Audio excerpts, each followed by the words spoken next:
የ13ኛ ሳምንት የእንግሊዝ ፕሪሚየር ሊግ ሲመለስ የሳምንቱ ትልቁ ጨዋታ በእንግሊዝ ፕሪሚየር ሊግ በደረጃ ሰንጠረዡ ላይ አንደኛና ሁለተኛ የሚገኙት ቡድኖች እርስ በራስ በስታንፎርድ ብሪጅ የሚያደርጉት ፍጥጫ ትልቁ ፍልሚያ ነው። የሳምንቱ ትልቁ ጨዋታ እሁድ ምሽት 1 ሰዓት ተኩል ላይ የሚደረግ ነው። ይህ ጨዋታ የ6 ነጥብ ጨዋታ ነው። አርሰናሎች ማሸነፍ የሚችሉ ከሆነ ከቼልሲ በ9 ነጥብ የሚርቁ ይሆናል። ቼልሲ ማሸነፍ የሚችል ከሆነ ወደ አርሰናል በ3 ነጥብ የሚቀርብ ይሆናል። አቻ ውጤት ሁለቱንም ቡድኖች በ6 ነጥብ ላይ እንዲቆዩ የሚያግዝ ይሆናል። ታዲያ ይህ ተጠባቂ ጨዋታ በኦፕታ ሱፐር ኮምፒውተር ግምት መሰረት አርሰናል 42% የማሸነፍ እድል ተሰጥቶታል። ቼልሲዎች እንግዲህ ካገኟቸው 23 ነጥቦች በሜዳቸው ማግኘት የቻሉት 10 ነጥብ ብቻ ነው። ያ ማለት 44% የሚሆነውን ድል ያገኙት የ44% የሚሆነውን ነጥብ የሰበሰቡት በሜዳቸው በስታንፎርድ ብሪጅ ነው።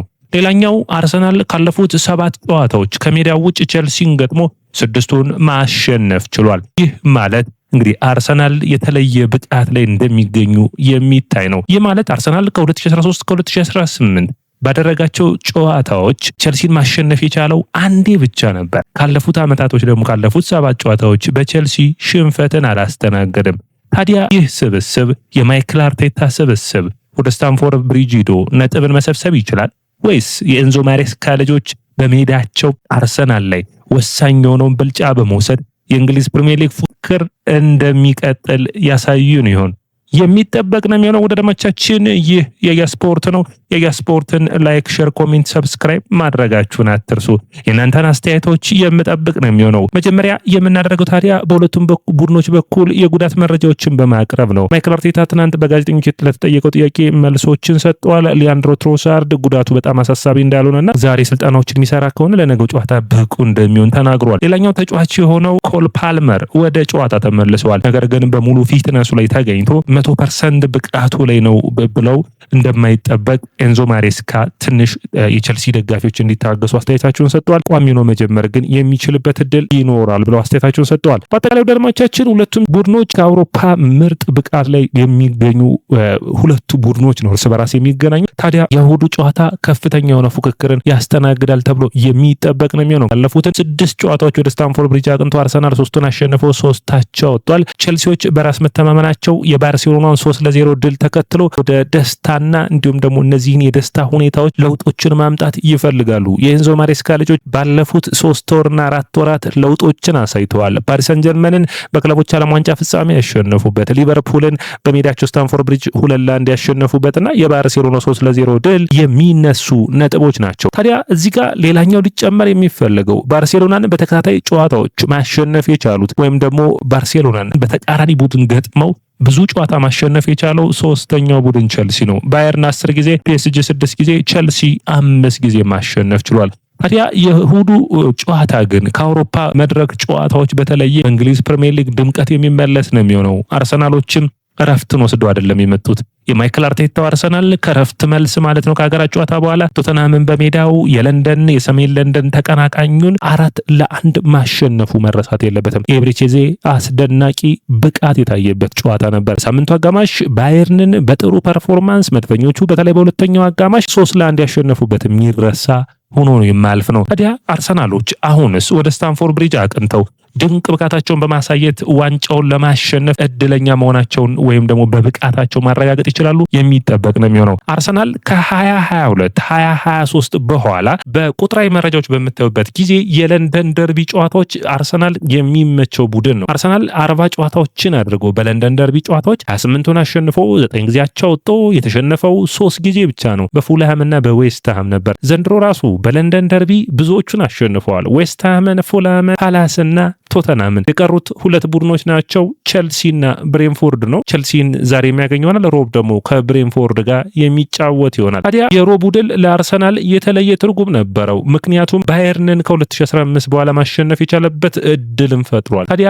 በዛ ጨዋታ ላይ የሮቡ ድል ብቻ አይደለም፣ የኦዴጋርድ ከጉዳት መመለስ ለአርሰናል አስደሳቹ ዜና ነው። ኦዴጋርድ 8 ጨዋታዎች እንዳለፉት የምታስታውሱት ነው። ጉዳት ያጋጠመው በጥቅምት ወር ዌስትሃምን በገጠሙበት ጨዋታ ነበር። የኦዴጋርድ ከጉዳት መመለስ በተለይ በተለይ ደግሞ ቸልሲ ላይ የሚቀናው ተጫዋች መሆኑ እንግዲህ እዚህ ጋር ልብ ልትሉት የሚጠበቅበት ነው። ኦዴጋርድ ታዲያ 7 የጎል ተሳትፎችን አድርጓል በቸልሲ 2 ጎሎችንና 5 አሲስቶችን በማድረግ በፕሪሚየር ሊጉ ብዙ የጎል ተሳትፎች ያደረገበት ቡድን ቸልሲ ነው። አርቴታም ቸልሲ ላይ ጥሩ ሪከርድ ያለው ነው። እንግዲህ ወደ ቸልሲ አቅንተው ቸልሲን ገጥመው ብዙ ነጥቦችን ከሰበሰቡት ውስጥ አርቴታ 3ኛ ነው። ኬኒ ዳግሊሽ 77% የማሸነፍ አቅም ነበራቸው። ፔፕ ጋርዲዮላ 61.1 አሁን ደግሞ ማይክል አርቴታ 58% የማሸነፍ አቅም አለው። አርሰናል ባለፉት ጨዋታዎች ወደ ቸልሲ አቅንተው 24 ጎሎችን በማይክል አርቴታ እየተመሩ 24 ጎሎችን ሲያስቆጥሩ 13 ተቆጥረውባቸዋል በ12 ጨዋታዎች። ታዲያ በቸልሲ በኩል አርሰናል የሚቀናው ቡድን ደግሞ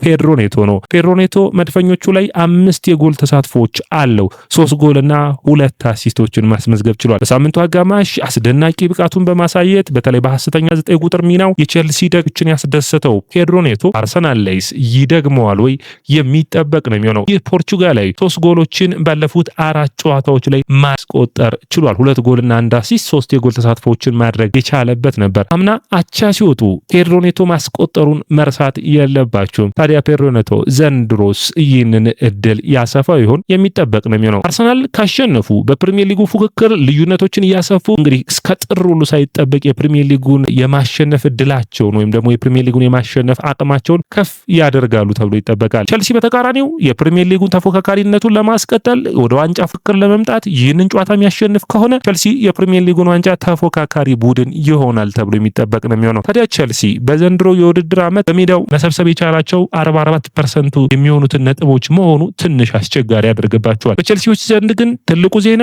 የኮል ፓልመር ከጉዳት መመለስ ነው። ቸልሲ የኮል ፓልመር ቡድን የሚመስል የነበረ ቢሆንም አምና፣ አሁን ግን ያለ ኮል ፓልመር ምርጥ ቡድንን አሳይቷል። ምንም እንኳን ያለ ኮል ፓልመር ጥሩ ቡድን ቢሆንም እንደ ኮል ፓልመር ያለ በእንግሊዝ ፕሪሚየር ሊግ የተረጋገጠለት ምርጥ ብቃት ያለው ተጫዋች ከጉዳት ሲመለስ ደግሞ በዚህ ሳምንት ወሳኝ ለሆኑት ጨዋታዎች ለቸልሲ የሚያስፈልጉት ነው የሚሆኑት። አርሰናል በበኩሉ ትሮሳርድ እንግዲህ ጉዳት ካጋጠመው አሁን ማይክል አርቴታ እንዳለው ዛሬ ምርመናን አድርጎ የሚመለስ ነው የሚሆነው። ታዲያ ሊያንድሮ ትሮሳርድ በፕሪሚየር ሊጉ ካሉ ቡድኖች 2ኛ የሚቀለው ቡድን ቸልሲ ነው። ሊቨርፑል ላይ 6 ጎሎችን ቸልሲ ላይ 4 ጎሎችን አስቆጥሯል። ታዲያ ይህ ተጫዋች ባለፉት አመታቶች እንግዲህ ጎሎችን በፕሪሚየር ሊጉ ያስቆጠረ ነበር። ታዲያ ቸልሲ ላይ ጎል የሚያስቆጥር ከሆነ 50ኛ የእንግሊዝ ፕሪሚየር ሊግ ጎሉ ነው የሚያዘገባል። ከቤልጅየም ተጫዋቾች ሉካኩ 121 ጎሎችን፣ ቤንቴኬ 86 ጎሎችን፣ ኤዲን ሃዛርድ 83 ጎሎችን፣ ኬቨን ዲብሮይና 72 ጎሎች ላይ እንዳሉ ይታወቃል። በአርሰናል በኩል ይህ ተጫዋች ብቻ አይደለም። ሌላኛው ተጫዋች ደግሞ የወቅቱ ማነጋገሪያ ማዱዌኬ ነው። ማዱዌኬ የመጀመሪያ ጎሉን በድንቅ ብቃት ባየርን ላይ እንዳስቆጠረ ይታወሳል። ታዲያ አሁን ያለፉትን አመታቶች ያሳለፈበትን ስታንፎርድ ብሪጅ ስታዲየም የሚረግጥ ይሆናል። ታዲያ ይህ ተጫዋች አርሰናልን ወክሎ ቸልሲ ላይ ጎሎችን ያስቆጥር ይሆን? ትልቁ ጥያቄ ነው የሚሆነው። ሌላኛው ተጫዋች ኤብሪቼዜ ነው። ኤብሪቼዜ በቶተንሃሙ ጨዋታ ላይ 3 ጎሎችን እንዳስቆጠረ የምታስታውሱት ነው። ታዲያ ባለፉት ጨዋታዎች ላይ ምርጥ ብቃቱ መሆኑን አሳይቷል። ባየርን ላይ 1 አሲስት ማድረጉን አትርሱ። 5 ጎሎች 3 አሲስቶችን በማድረግ 8 የጎል ተሳትፎችን ለአርሰናል ከፈረመ ጀምሮ ማስመዝገብ ችሏል በ1318 ደቂቃዎች። ይህ የአማካይ መስመር ተጫዋች ታዲያ ቸልሲን በዚህ ስታዲየም የውድድር ዓመቱ መጀመሪያ ጨዋታ ላይ እንደገጠመ የምታስታውሱት ነው። የተሻረበት የቅጣት ምት የሚታወስ ነው አይደለም? ቸልሲ ክሪስታል ፓላስን በገጠመበት ጨዋታ። ታዲያ ድጋሚ በዚህ ስታዲየም አርሰናልን ወክሎ የምናየው ይሆናል። ቸልሲ ከአርሰናል ተጠባቂው የ13ኛ ሳምንት የእንግሊዝ ፕሪሚየር ሊግ ጨዋታ የእርስ በርስ ግንኙነታቸውን ስናይ በአርሰናልና በቸልሲ መካከል ቸልሲ አርሰናልን ባለፉት 11 የእንግሊዝ ፕሪሚየር ሊግ ጨዋታዎች ማሸነፍ የቻለው አንዴ ብቻ ነው። 3 ያቻ ሲወጣ 7 ተሸንፏል። ለመጨረሻ ጊዜ ቸልሲ አርሰናልን ያሸነፉት በነሐሴ ወር 2021 ነበር። ያኔም 2-0 በሆነ ውጤት ነበር። ሉካኩና እንዲሁም ደግሞ ጄምስ ነበሩ ጎሎቹን ያስቆጠሩት። ታዲያ ሁለቱም ቡድኖች ጠንካራ ፍክርን የሚያደርጉበት ጨዋታ እንደሚሆን የሚጠበቅ ነው የሚሆነው። አርሰናል እንግዲህ ቸልሲን ማሸነፍ ይችላል ወይ? ትልቁ ጥያቄ የሁለቱ ጉዳይ ነው የሚሆነው። አምና በስታንፎርድ ብሪጅ ጨዋታ ላይ 1-1 ሲለያዩ በአርሰናልን እንዲሁም ደግሞ በቸልሲም ረገድ የተሞከሩ ተመጣጣኝ የሆኑ 1.55 ኤክስጂ ነበረበት። በኳስ ቁጥጥሩ ኦልሞስት 49% ለ51% የነበረ እንደሆነ ይታወሳል። በመልሱ ጨዋታ በሚካኤል ሞሪኖ ጎል አርሰናል 1-0 ማሸነፉ የሚታወስ ነው። ቸልሲ ይህንን ጨዋታ የማሸነፍ እድሉ በኦፕታ ሱፐር ኮምፒውተር 33% ነው። አርሰናል 42% ነው። 25% ደግሞ አቻ ነው። እንግዲህ ግምታዊ አሰላለፉን በምናይበት ጊዜ ሳንቼዝ ቋሚ ግብ ጠባቂ ሆኖ ለቸልሲ ይጀምራል። ጉስታቮ ፎፋና፣ ቻሎባ እና ኩኩሬላ ጄምስ ካይሴዶና ኤንዞ ፈርናንዴዝ የአማካይ መስመሩን ይዛሉ። ኔቶ ጃኦ ፔድሮና አሊያንድሮ ጋርናቾ የማጥቃት መስመሩን የሚመሩት ይሆናል።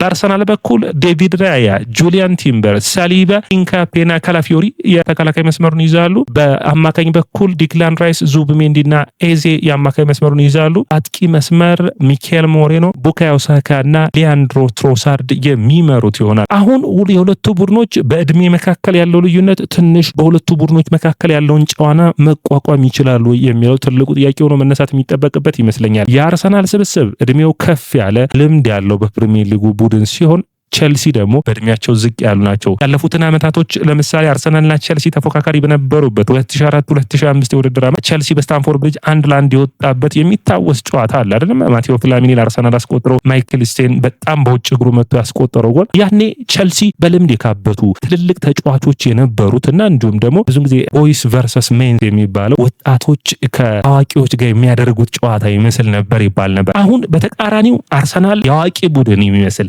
የተሻለ በእድሜ ልምድ ያላቸው ያካበቱ ሲሆኑ በቸልሲ በኩል ደግሞ ታዳጊዎቹን የምናየው። ስለዚህ የፉክክር ትልቅ ትርጉምን ይሰጣል። ሌላኛው መነሳት የሚጠበቅበት ነጥብ ቸልሲ ባለፉት ዓመታቶች እንዳነሳ ነው ከ2017 በኋላ 2016-17 በአንቶኒዮ ኮንቴ ስር የዋንጫውን የእንግሊዝ ፕሪሚየር ሊጉን ካነሳ በኋላ የዋንጫ ፍክርን አድርጎ አያውቅም። በኔ እይታ አንድ የፕሪሚየር ሊግ ቡድን ለዋንጫ ፍክር አድርጓል ከተባለ አትሊስት 80 ነጥብን መሰብሰብ ይጠበቅበታል። ቸልሲ በፍራንክ ላምፓርድ በቶማስ ቱሄል እየተመራ እስከ ጥር ወይም ደግሞ ያምነው የኤንዞ ማሬስካንም ጨምሮ እስከ ጥር ድረስ የእንግሊዝ ፕሪሚየር ሊግን ዋንጫ የሚፎካከር ቡድን ይመስልና ሚያዝያ ላይ ግን እዚህ ቦታ ላይ አይገኝምና ዘንድሮም በዚህ ጨዋታ ብቻ ዲፋይን የሚደረግ ሳይሆን ሰኔ ላይ ቸልሲ ለዋንጫ ተፎካክሮ የውድድር ዓመቱን ያጠናቀቃል ወይ የሚለው ሌላኛው ጥያቄ ነው። ወደ አድማቻችን ያያ ስፖርት ነው። ያያ ስፖርትን ላይክ፣ ሼር፣ ኮሜንት፣ ሰብስክራይብ ማድረጋችሁን አትርሱ።